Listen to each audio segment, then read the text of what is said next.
James, honey, did something happen to you? After we got separated in that long hallway?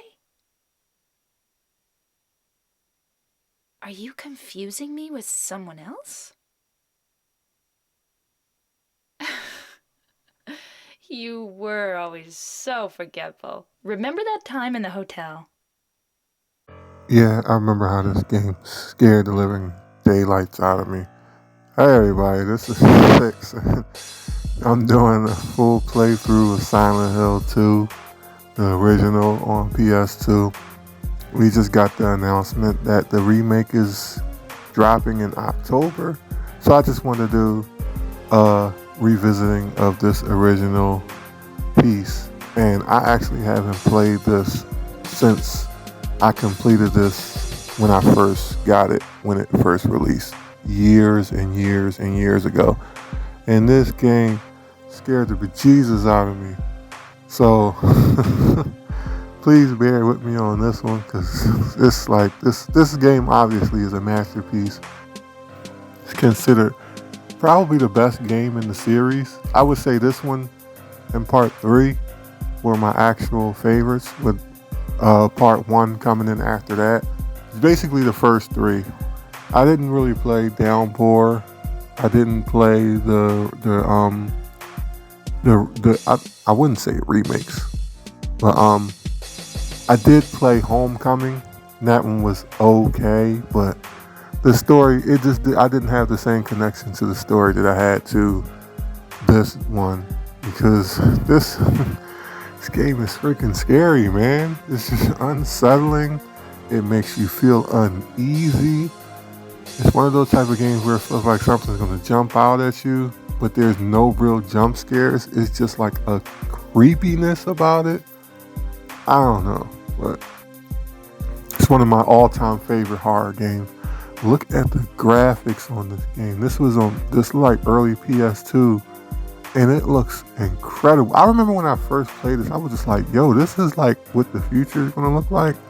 Well, except for that guy, he looks kind of funky, but I just remember this game. This was like so.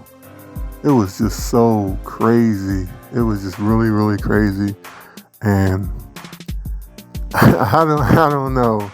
It's going back to this is kind of giving me the willies, but I'm all for it because I love it. So I know I'm going to enjoy going through this, even though, hardware limitations and the quality of life adjustments and all that stuff is going to be gone, because we're going all the way back to the early 2000s. But hey, it's all good. I really hope you guys enjoy this ride with me, and we're just going to do what it do, I guess. So this is just one of 6 full playthroughs, Silent Hill 2, the original on PS2, and it's gonna be a crazy ride. Dude, pull your pants up. It's gonna be a crazy ride, and to be honest, this is gonna be awesome because a lot of the stuff I actually did forget, because it's been like 20 plus years. So bear with me on that, and let's see how real it is. I'm here for you, James. See? I'm real. See what I mean? It's so unsettling. Anyway, alright, so we're just gonna do a normal playthrough of this, because I don't know. I don't even know if I could complete this on hard or not, but that's okay. Alright. Alright, let's roll, everybody.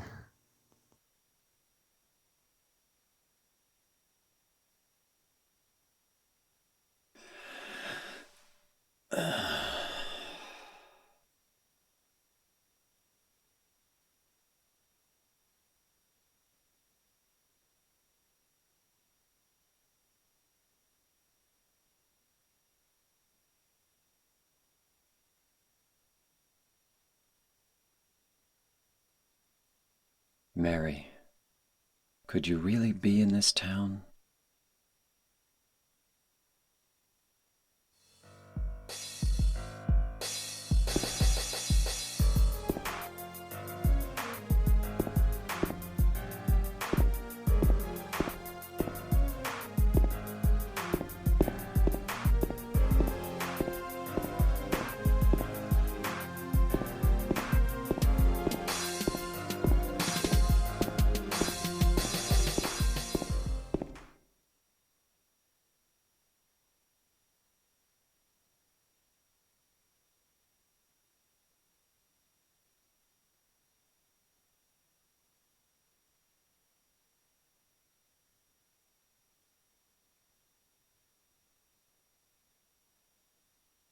In my restless dreams, I see that town, Silent Hill.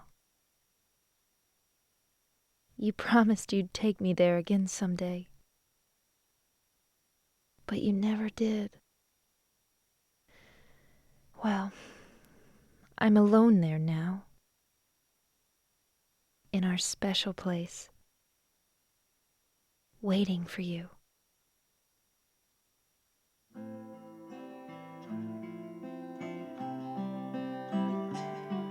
I got a letter.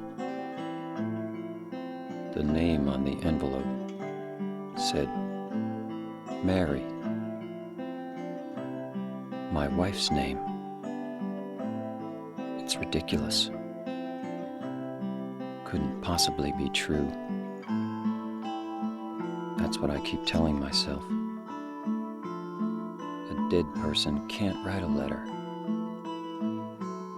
Mary died of that damn disease 3 years ago. So then, why am I looking for her? Our special place. What could she mean? This whole town was our special place. Does she mean the park on the lake? We spent the whole day there. Just the two of us, staring at the water. Could Mary really be there? Is she really alive? Waiting for me?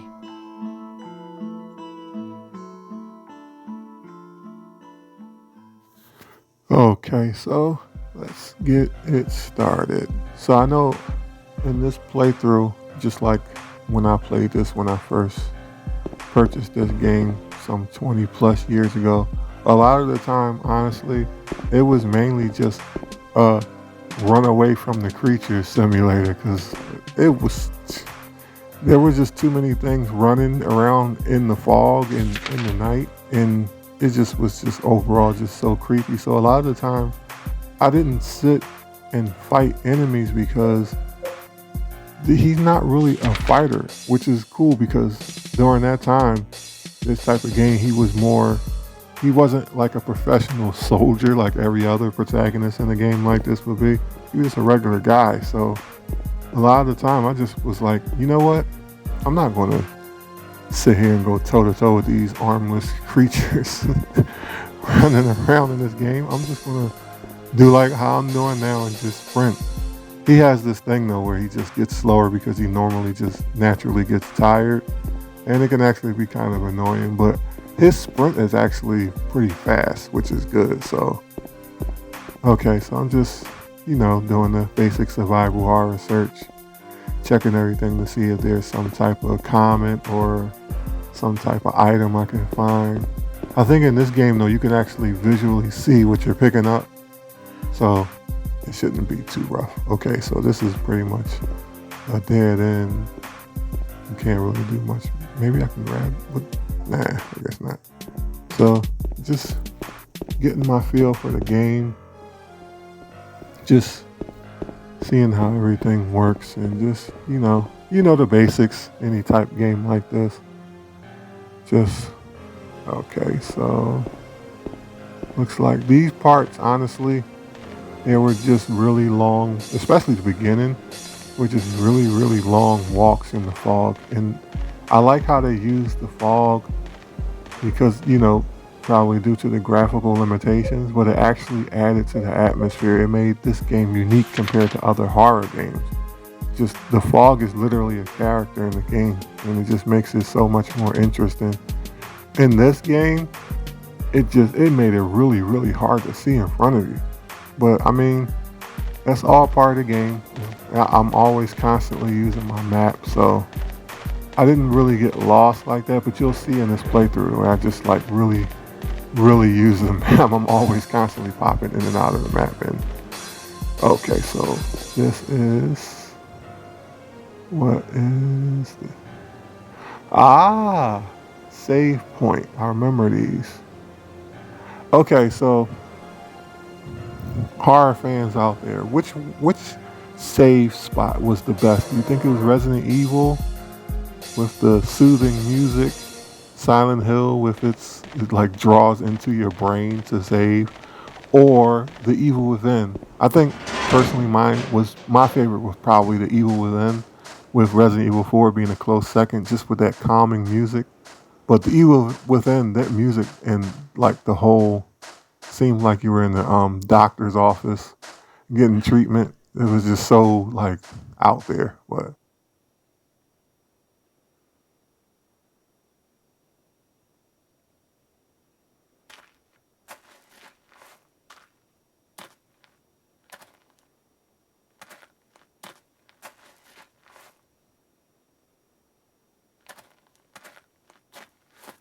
Excuse me, Oh, I'm sorry.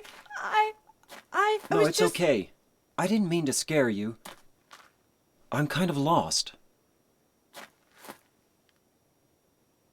lost. Yeah, I'm looking for Silent Hill. Is this the right way?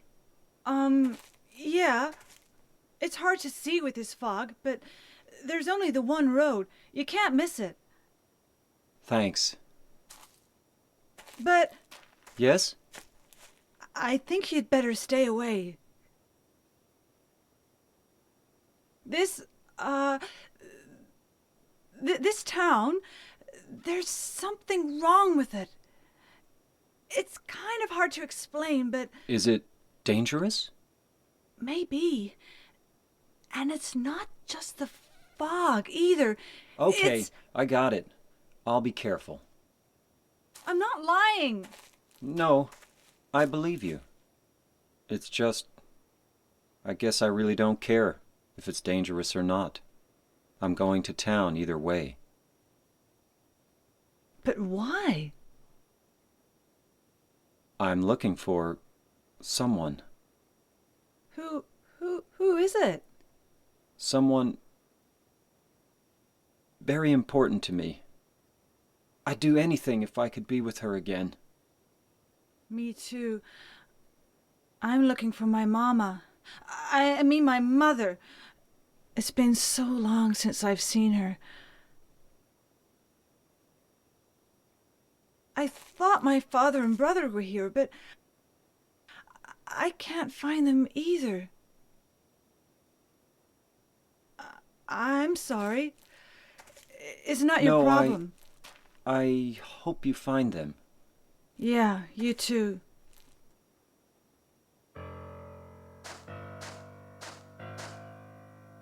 yeah, to be honest, a lot of the story I just can't remember. I don't know why I just can't remember it. Maybe because I only played through a couple of times when I had it, and then I just moved on to other games. Even though this was one of my favorites, I didn't really like do like 9 or 10 playthroughs of a lot of games back when I had this game. Like I could say the same thing about Silent Hill 1 and Silent Hill 3. I just did maybe a couple of playthroughs and then let it sit for like 20 years. So that was a lot of the games that I had for my PS2 and my PS1. But I think that's the cool thing about it, is that since I haven't revisited it in such a long time, I can just basically play it fresh, which is kind of good. There are some parts of this game that I really remember because it literally scared the crap out of me.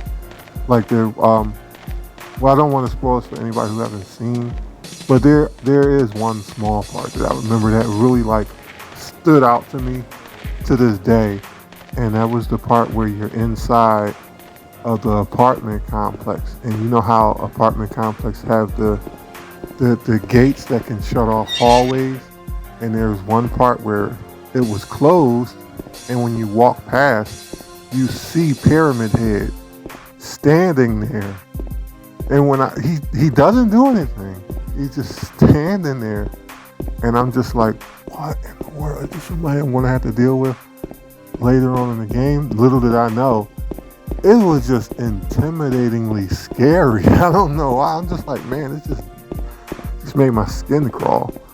So, oh yeah, okay. So this part is a lot of walking, just to get to the actual town. So I did do a few parts where I just like cut the running because it was so uneventful. But that's okay though, because I don't want to lull anybody to sleep watching this playthrough, but I don't want to also cut anything super important. Okay, so it looks like if I go to the left, that's a dead end. But if I go to the right, that is where I have to head. But where exactly am I? I'm still not sure as to where I'm going quite yet. Maybe I'll take a look at the map in a little bit, but sometimes it's good to just, do a little bit of just random exploring in games like this and just get a feel for what I can remember. One thing that I do remember about Silent Hill is just there were a lot of parts of the game where things were just blocked off. Oh, cool. Looks like an item. That's one thing that I do remember about Silent Hill is whenever James spotted something, he literally broke his neck looking at it until you walk too far away, and then you won't see it anymore. So I do remember that. It helps you to identify items and stuff. A lot of this stuff I'm just looking around and literally can't do it. That can be kind of disappointing. Just being able to like look at these surroundings and they don't really do much. It's basically just eye candy. But I mean, it really does set the mood for what you're getting into. Because, man, this game is just sheesh. The Silent Hill series is something else. Oh my goodness, whatever this was that did this looked like it was dragged by a vehicle or something. Goodness gracious. Here we go. This. I think, honestly, that shadow just now. No. That's not a shadow. That's clearly something. But anyway, don't want to digress. I think I want to ask everybody, what was your favorite intro of the 3 games of part 1, 2, and 3? I think mine may have been part 1, just to how it was introduced. I thought that was better overall. I would say part 3 too, because she starts out in the what is it, like a carnival or amusement park? I can't honestly remember, but it's crazy. I think I might need to do a playthrough of part 3.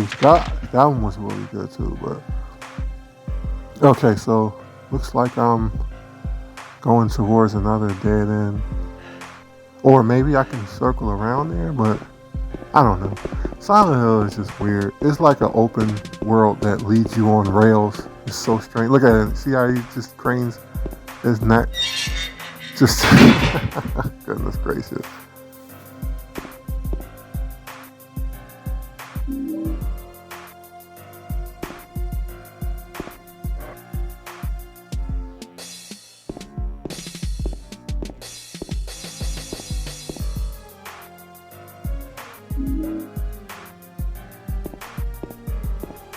Also, remember everybody, in the survival horror handbook, anytime you see a save point, something is about to go down. It could either be a storytelling moment or a boss fight or some type of encounter.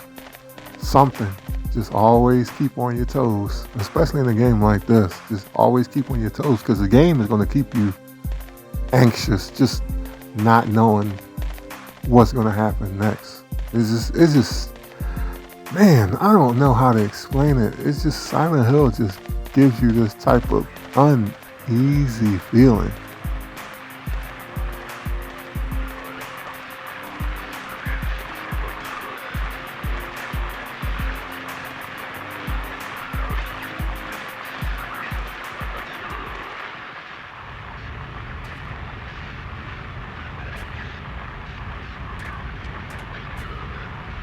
I guess James wasn't lying when he said that he didn't really care if the town was dangerous or not, because he's just randomly going through different parts of construction and whatever. Oh, why would you go there? He didn't see it. You can literally see on the other side that there's light there. So, I don't know what's going on. James is dealing with a lot, to be honest with you, so I can understand if he's not fully aware of what's going on. But goodness gracious. He didn't go with a weapon. You literally just randomly grab something. That, man, it blows me away. The stuff that he's dealing with. But like, goodness gracious, like, and look, as you can see, the combat is like super simple in this Is game. it dead? As it should be, because it's not really about the combat What in the the Silent hell Hill is games. it? It's more about the storytelling It's and not exactly what's human. going on and the trauma that these people are dealing with and how it manifests according to the town. It like brings the worst out of people. That's what the game is really about and how the people deal with it. So it's not really about, oh yeah, let me grab this Yeah. this sword or this gun or whatever and just like blast zombies. Silent Hill is not that This thing type of broken? game. It's not.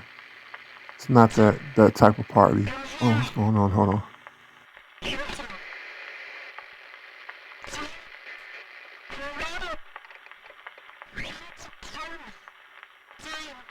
What the?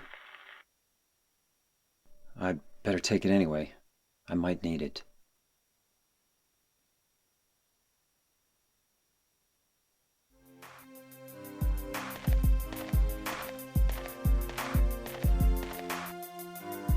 Also, another thing I need to worry about is getting the flashlight because, like I was saying before, when I do these recordings for the PS2 games, a lot of them are really dark.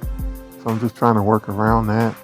But I think you get the flashlight inside the apartment complex, but I got to figure out how all that works again to get to that spot. So you just take it, one game at a time and just figure it out. And you guys can take the ride along with me and experience all this firsthand, whether you haven't played this before or if you did. Give yourself the willies like I'm doing right now. And I promise you won't be disappointed because this game is a masterpiece. Let's be real about it. Like, this is one of the pioneers in freaking scary games. So, okay, so it looks like I'm blocked off. That's my save point in that red spot. Ah, okay, so that's where I have to go. And I'm pretty sure a lot of this stuff is going to be blocked off as I travel. So we'll see what happens in my adventures. I have a weapon. I have my map. My reason for being here is to see how all the characters intertwine with each other. There's background stories, his background stories, his whole reason for being there, and we'll see exactly what's going on. So I just wanted to say thanks, guys, for tuning in. Hope you enjoy this upcoming ride as we do this full playthrough.